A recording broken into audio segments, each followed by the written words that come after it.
She woke up at 5:30 every Sunday morning in a house she did not own, in a town she did not choose, and put on a dress that an entire congregation would quietly evaluate before the first hymn. She curled her hair. She pressed her husband's shirt. She fed the children breakfast and wiped jam off the youngest's collar and lined them all up at the front door like a greeting card. Then she walked across the church lawn, knowing that every woman in the pews would be watching her hemline, her posture, her smile, and the behavior of her kids. If one of those children fidgeted during the sermon, she would hear about it before the pot roast cooled. This was the life of a pastor's wife in 1950s America. She was something that did not fit into any category anyone had a name for. She held a position that came with no title, no salary, no job description anyone would say out loud, and absolutely no room to say she did not want it. She was expected to be the first lady of a small Protestant church in a decade, when being a wife already meant performing a full-time role that nobody called a job. What nobody knew at the time was that behind the church doors and the parsonage curtains, thousands of these women were unraveling in silence, and the culture they lived inside had made sure they had no words for what was happening to them. If you had asked anyone in a small American town in 1952 what the pastor's wife did all day, they would have given you a confident answer. She supported her husband. She set the example. She was the heart of the church. They said this warmly, like it was a compliment. They had no idea it was a cage. The post-war 1950s had turned American domesticity into something close to a national religion of its own. Women who had worked in factories and shipyards during the war came home to brand new suburbs, wall-to-wall carpet, and a message that landed from every magazine cover and television screen at the same time. Your job is the home. Your worth is the family. Your fulfillment lives in the kitchen and the nursery, and nowhere else.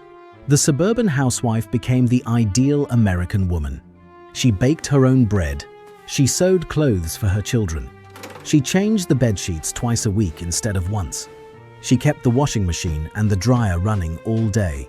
She took rug hooking classes through the adult education program and wrote housewife on the census blank and felt, or was told she should feel, pride. But the pastor's wife carried that weight, and then some. Because she was not just a housewife performing for her family, she was a housewife performing for God's people.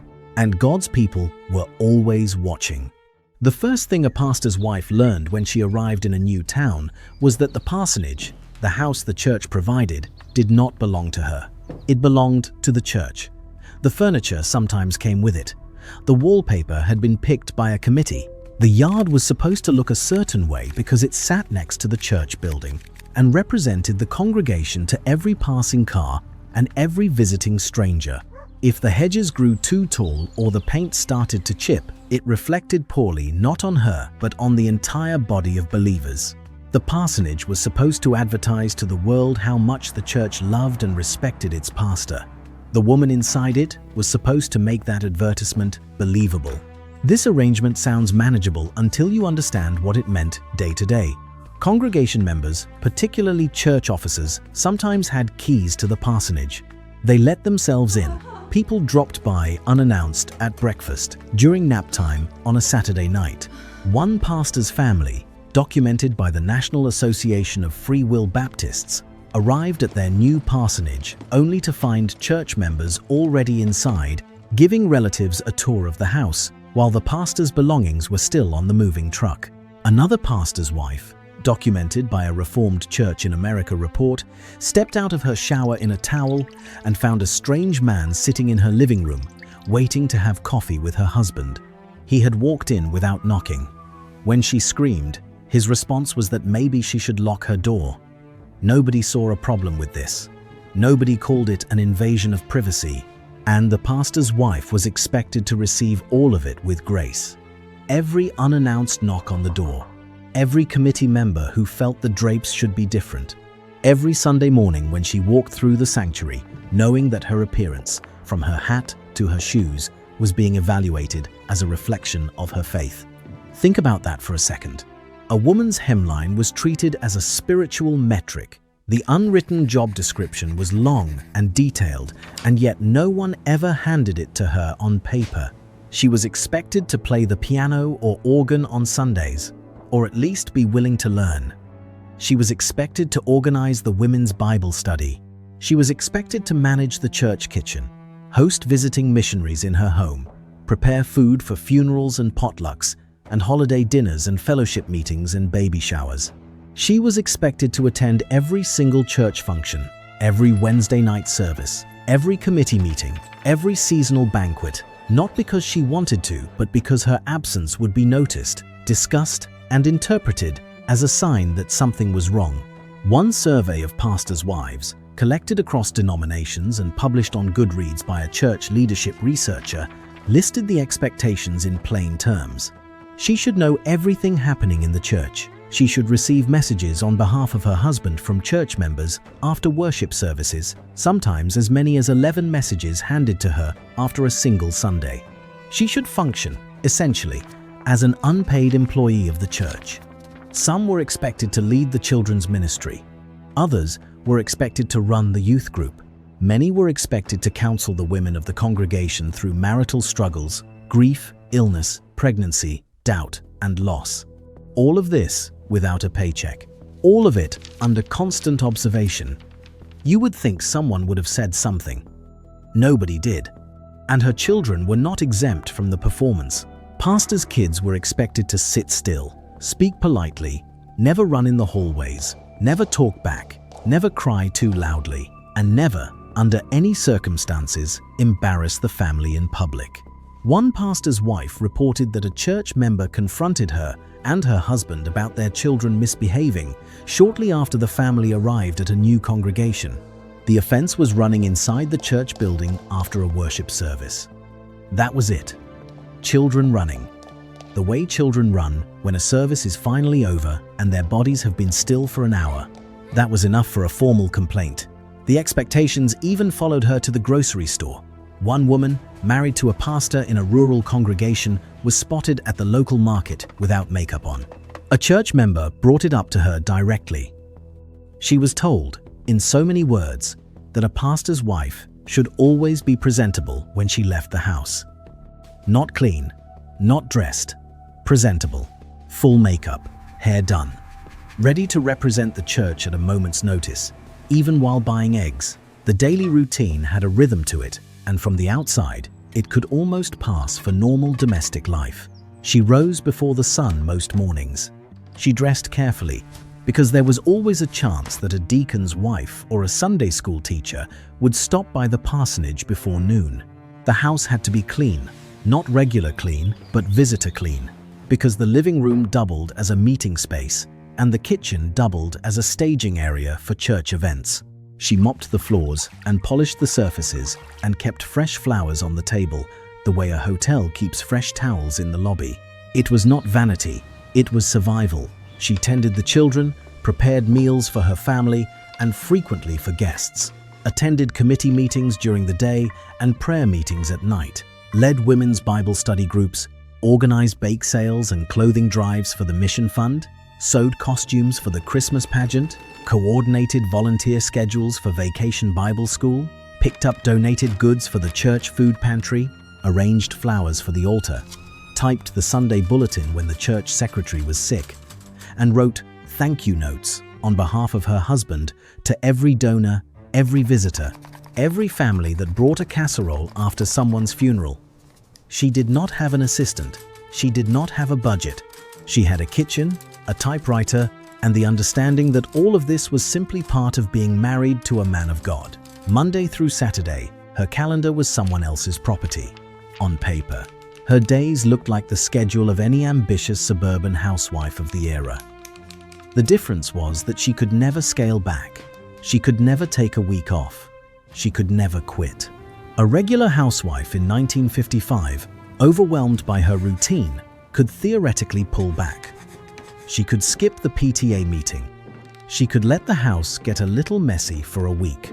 She could close the front door and sit in quiet for 20 minutes without anyone interpreting her stillness as a spiritual failing. The pastor's wife had none of that room. Every absence was visible. every imperfection was public. And every moment of frustration or exhaustion or doubt carried a second layer of shame.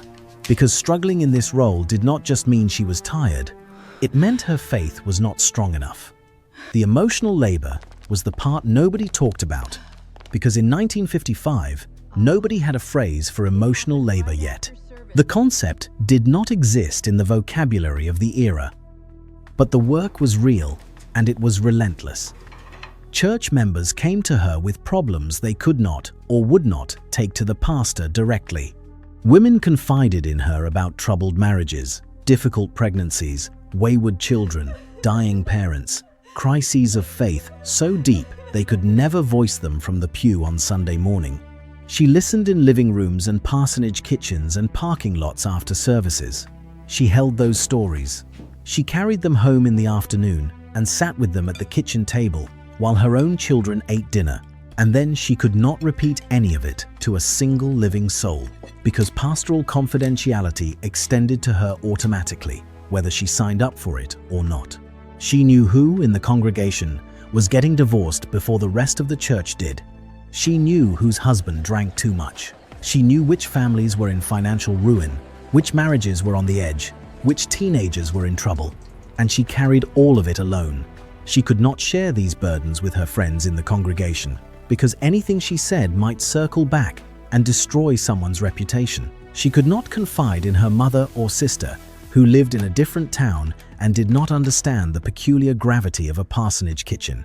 And she often could not even tell her husband how heavy it all felt, because his own load was enormous and his calling was supposed to be hers too. To question the weight was to question the calling. And questioning the calling was not something a faithful woman did in 1956. This is where the story of the pastor's wife collides with the larger story of American women in the same decade. Because she was not alone in her silence, she was surrounded by millions of women across the country who were smiling through the same suffocation and had no vocabulary for what was wrong. In 1957, a researcher named Betty Friedan surveyed 200 of her former classmates from Smith College. These were educated women, many of whom had left careers or abandoned academic ambitions to become full-time wives and mothers in the suburbs. Friedan found that a startling number of them were struggling with something they could not explain. They described a feeling of emptiness, a strange sense of dissatisfaction they could not pin to any single cause. Some said they felt incomplete. Others said they felt as if they did not exist. They had husbands, children, beautiful homes, new kitchen appliances, everything the magazines promised would make them happy. And they were miserable. Friedan would later call this the problem that has no name, and the phrase became one of the most quoted lines in 20th century feminist writing. When she published her findings in a book called The Feminine Mystique in 1963, she described the condition in language that could have been pulled directly from a pastor's wife's diary, word for word. Women were blotting out the feeling with tranquilizers. They were redecorating their houses, switching neighborhoods, having another baby, starting an affair, trying anything to fill the gap. A doctor in Cleveland had started calling it the housewife's syndrome. A physician in Pennsylvania watched women develop blisters on their hands and arms from stress and called it the housewife's blight. One woman described it in 3 words: "Is this it?" And the pills were everywhere by then. Miltown, the first widely marketed minor tranquilizer, hit the American market in 1955 and caused a stampede at pharmacies across the country. Doctors prescribed it for tension, which was the word they used before anxiety had a clinical name. By 1957, Americans had filled 36 million prescriptions for Miltown. More than 1 billion pills had been manufactured in just 2 years, and the drug accounted for a full third of all prescriptions dispensed in the entire country. Women were prescribed these tranquilizers at twice the rate of men. The drug became so closely associated with suburban motherhood that it earned a nickname people used without flinching. They called it Mother's Little Helper. Now picture the pastor's wife inside this same world, but with an extra wall built around her.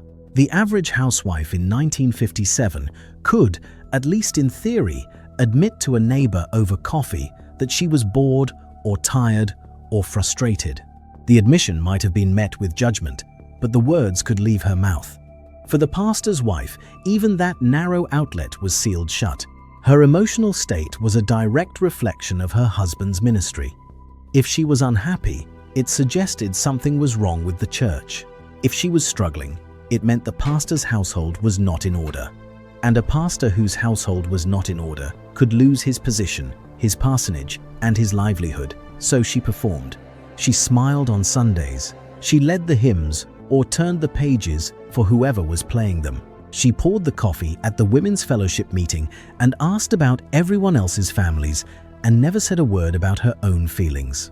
If she went to a doctor and described her tiredness, her irritability, her crying for no reason, she might have received a prescription for Milltown or a barbiturate.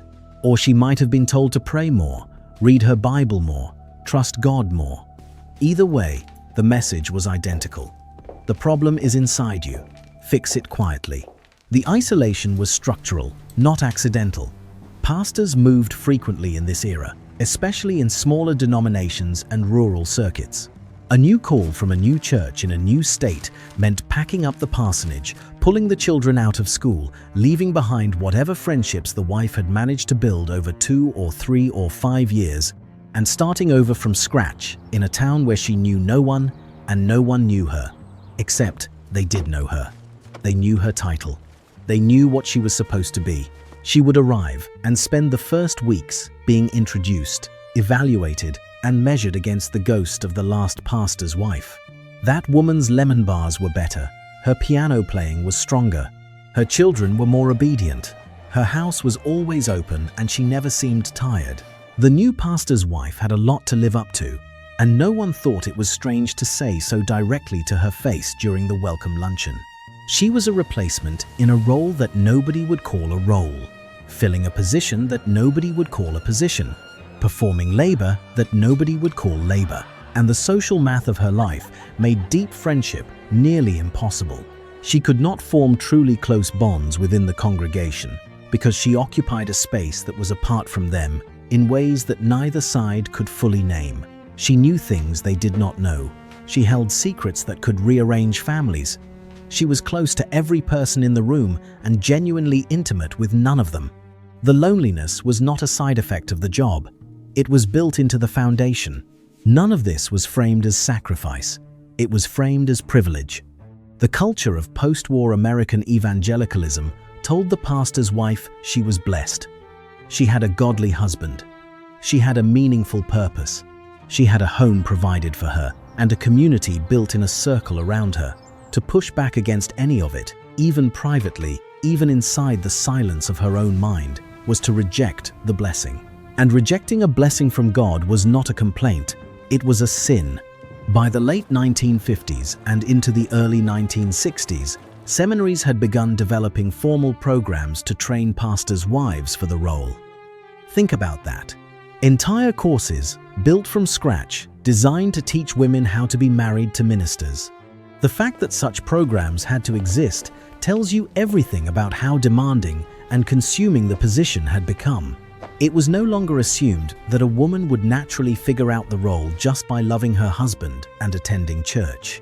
The expectations had grown so specific, so layered, and so invisible to the outside world that theological institutions had to build curriculum to teach women how to survive them. These programs taught hostessing and event coordination. They taught Bible study facilitation and how to lead a room of women through difficult scripture without overstepping the boundary of what a woman was allowed to teach. They taught how to handle conflict in the congregation without undermining your husband's authority. They taught how to dress for different occasions, how to speak at women's retreats, how to manage volunteers who resented being managed, and how to maintain composure when someone said something cruel to your face about your cooking or your children or your lack of musical talent. Some seminaries even screened prospective pastors' wives during the admissions process, asking intrusive questions about their fertility, their personal beliefs, and their willingness to set aside their own career plans. What none of these programs taught was how to say no, how to grieve a career you were never given the chance to pursue, how to parent under constant surveillance, how to sit with the slow, quiet erosion of your identity into someone else's calling and not call it loss. Those lessons were nowhere in the catalogue because the culture had not yet admitted those problems were real. Friedan's book cracked the door open in 1963, and millions of American housewives read it and felt, for the first time in their adult lives, like somebody had put words to the fog they had been walking through for years. But for many pastors' wives, even that crack in the door was not wide enough to slip through.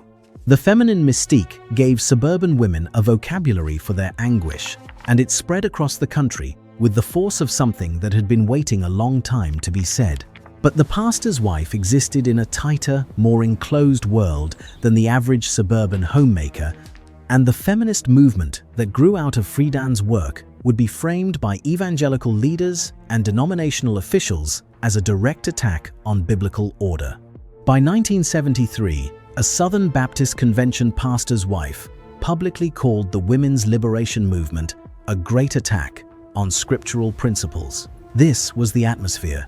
Any flicker of restlessness a pastor's wife felt could be interpreted not as a valid human response to an impossible situation, but as evidence of weak faith, or worse, rebellion against God's design for women. So the pattern held.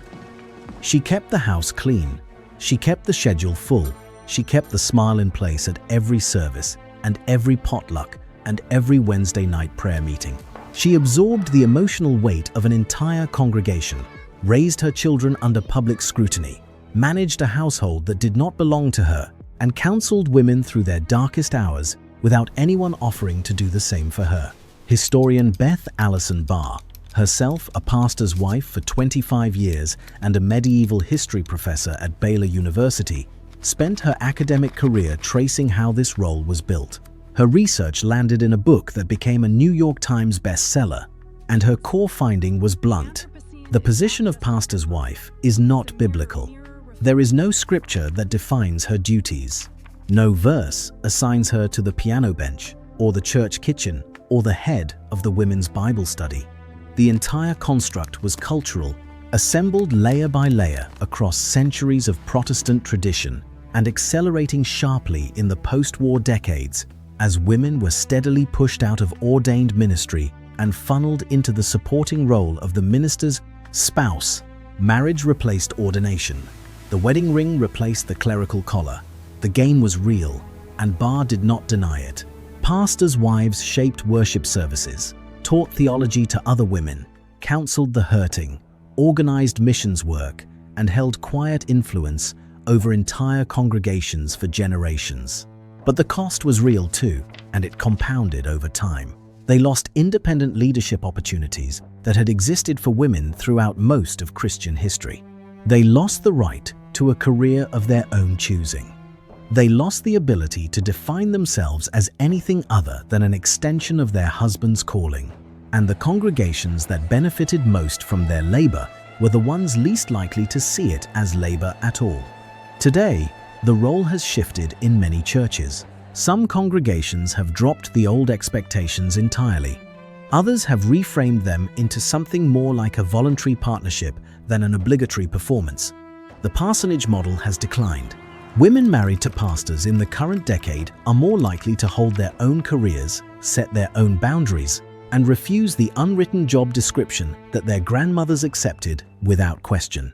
But the echoes have not faded.